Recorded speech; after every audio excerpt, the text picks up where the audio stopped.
Good day, sir. I'm Francis David Perma, and I'm currently taking up at Bachelor of Technical Vocational Teacher Education major in Electrical Technology at Cavite State University Sikat Campus. And also, I focused on electrical system. We used to topic this electrical system like automatic control system and rotor control, and also um, we are more on practical applications, and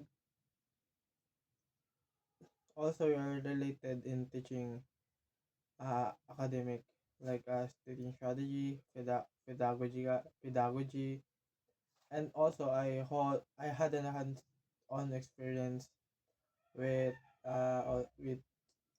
solar panel. That is uh, we usually study this because of our thesis in college. So that was our prototype, and also this experience prepared me to teach and train students in a real world application or uh, scenario.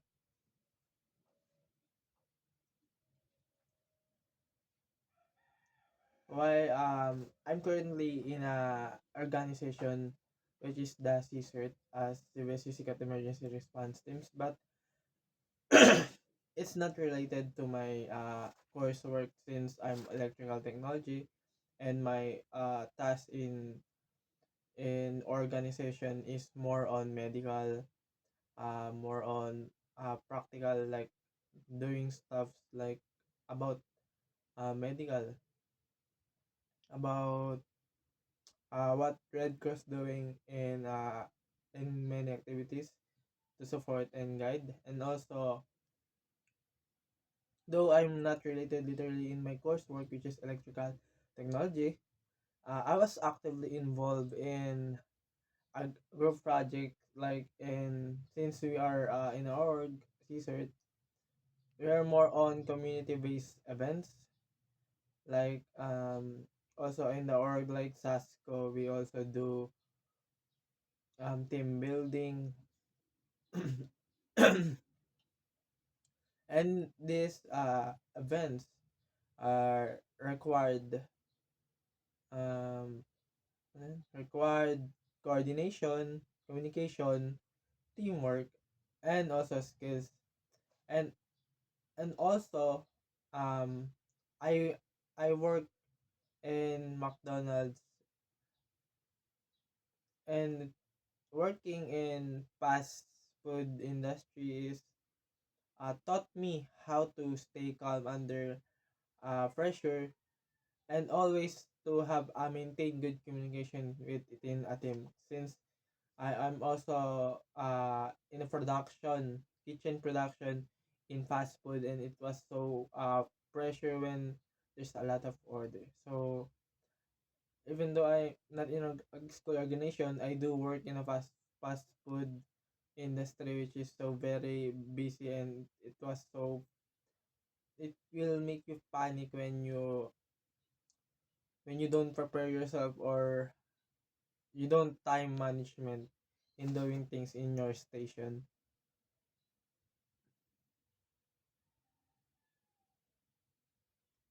So the part that excites me the most is applying what I learned in a major subject, which is the electrical technology. We learn in practical settings, though it's not that deep, since um, we also study PLC, solar panel, but we don't do literally hands-on, since my teacher is electronics, and parang nag-sit in lang kami dun sa class niya, like wala kaming teacher sa electrical technology talaga.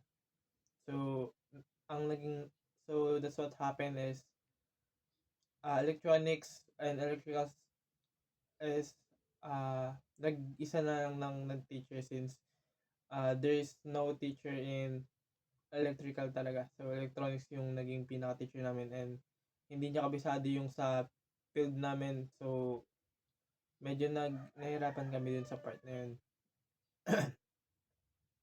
And also,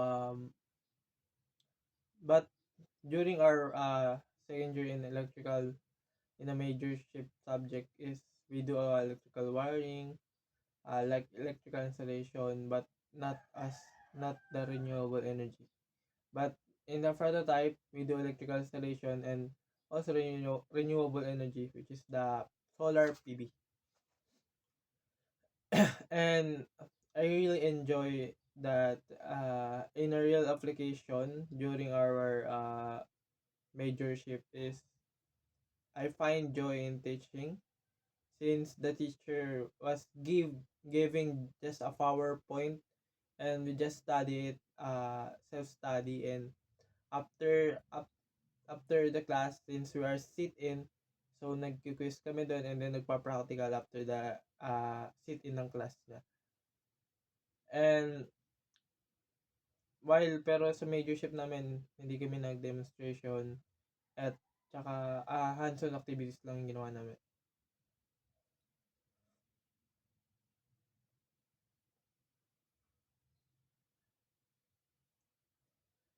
In one of our major subjects, meron kaming group wiring project in a major shift which is yung pinaka-final project namin. And each member need to handle a specific circuit. So, syempre, I do the parallel and also I help in series which is ako na yung nag-lead ng plano kasi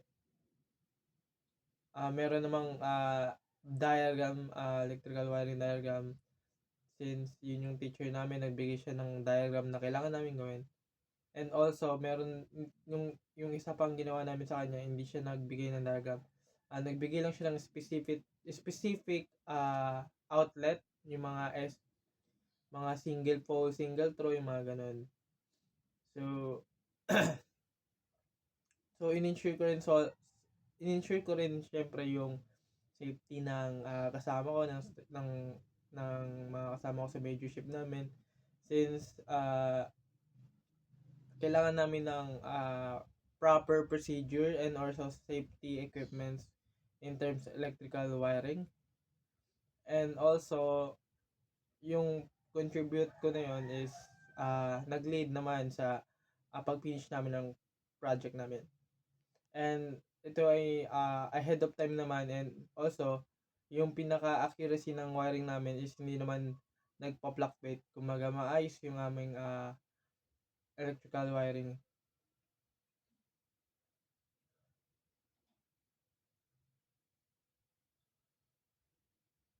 So I listed Adobe Photoshop and Microsoft Office as my proficiency since when I was in high school, I studied in Datacom and I learned how to use Adobe Photoshop. But Microsoft Office is just I learned it when I was senior high, and especially PowerPoint also is in my senior high. And through that, so kaya ko na mag-handle ng mga technical presentation and also documentation sa mga electrical projects namin sa major ship namin. And for Photoshop naman po, I help in designing visuals and also pwede rin siyang gawin sa documentation like kung gusto mo mag-edit, mag-add ng mga details like labels, so yun yung ginagamit ko. Pero now, since yung Photoshop is masyado siyang complicated, so nagkaroon ng Canva. So right now, we are using Canva in designing visuals for our project in our major ship. And also, sa presentation, also yung PowerPoint, uh, minsan nagamit din ako ng mismong PowerPoint na application sa laptop but recently, pwede na siyang gawin sa Canva. So, sa Canva na rin kami nagawa ng PowerPoint. Um,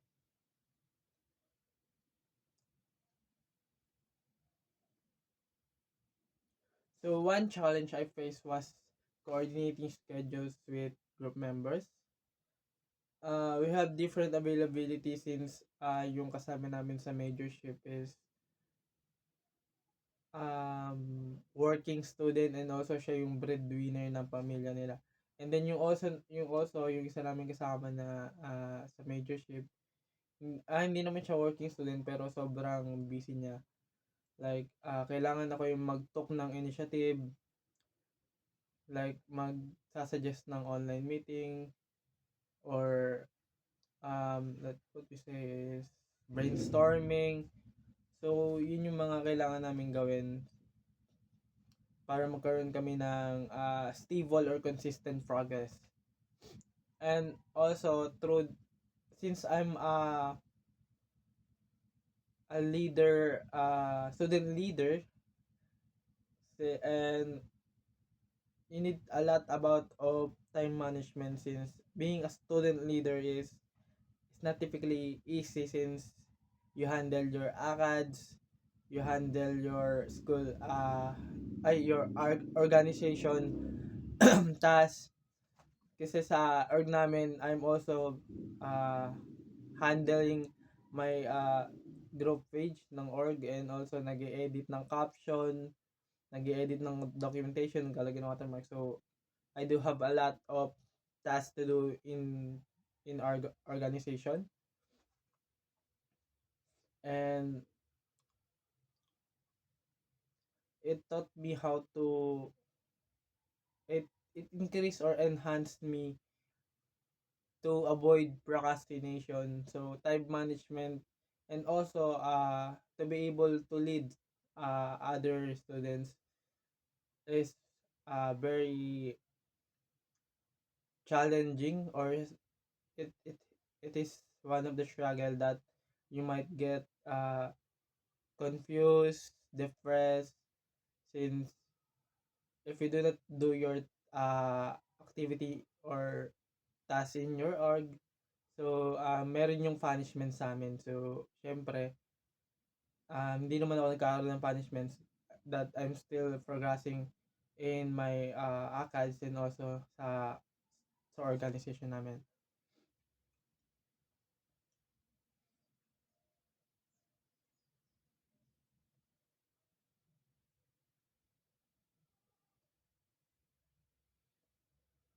Um, in this, I use a simple schedule system. Um, I'm just breaking down the tasks in keep notes into organized, since like I said earlier, inaabot ko yung procrastination. And during during our final weeks last semester, meron kaming sobrang overlap na major subjects, like yung subject namin sa major is too complicated, like PLC and robotics nagsama na. May electrical wiring, ay wala palang electrical wiring, merong solar panel installation, but ang ginawa namin is portable charging ng parang parang vending machine, and also a robotics na merong sensor. So yun yung ginawa namin sa PLC, which is yung robotics. So, pinrioritize namin yung pinaka-urgent, since pinagawa kami ng teacher namin ng sobrang sobrang hindi prepared, since also hindi niya rin naman sakop yung field namin. And yung sa PLC namin kasi meron siyang mga Arduino na hindi naman namin na topic when taking a major subject. So, more on yung Arduino is nasa BSIT talaga, hindi sa Bilibid. So, mahirap siya para sa amin since kailangan pa namin maghanap ng kailangan mag ano ng Arduino, magayos. Siyempre, hindi naman yun yung pinaka specialist namin eh. So, more on electrical installation lang kami. Um, so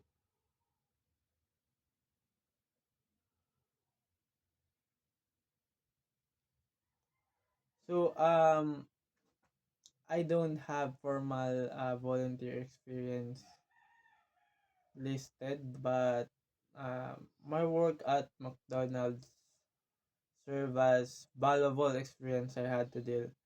Since with many types of customers, you need always to be calm, presentable, be professional, and also a fast learner or a quick solver. Solve issues in a like delay order, product shortage. You need to be so calm and be professional always in your doing job. And through this, I learned that patience is one of the key in working at a McDonald's, and communication with your team.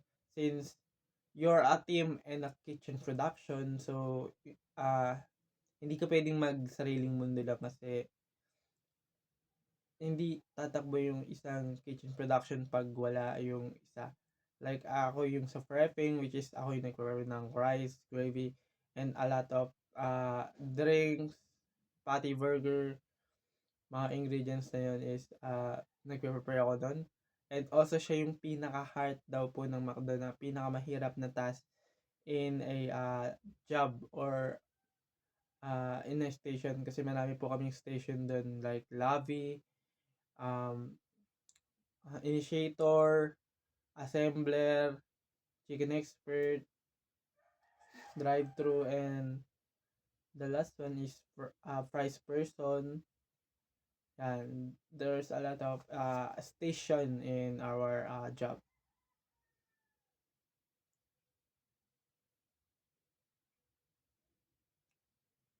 I'd say my greatest strength is being hands-on and also adaptive. Kasi it's either electrical system or fast-paced customer service at McDonald's.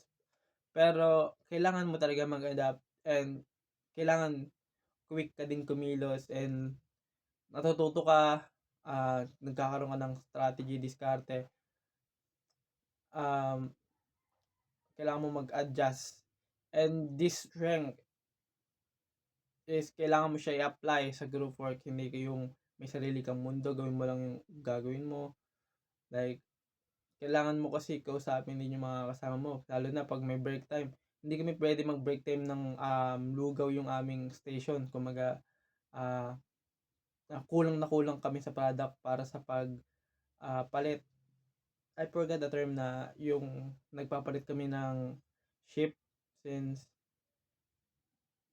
it was 2 years or 3 years ago na when I was working in McDonald's. And naman, during naman sa exam, practical exam namin, kailangan namin maging kalmado and also stay focused since electrical wiring installation is not just easy as they think, but kailangan ng skills, utak, kasi isang mali mo lang sa wiring, it can be lead to short circuit, lalo na kung nag-wiring kayo tapos di kayo gumamit ng tester, it can possibly a short and also pwede yung mag-brown out yung buong building.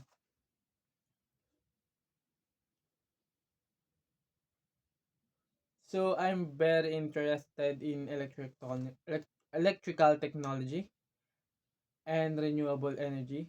I plan to take a certification program like yung mga NC2, yung mga ganun. And I would like to attend some training workshop in related in electrical technology since uh if I do have a get license in electrical installation in NC2, I'm also open for mentoring younger years, yeah, younger year,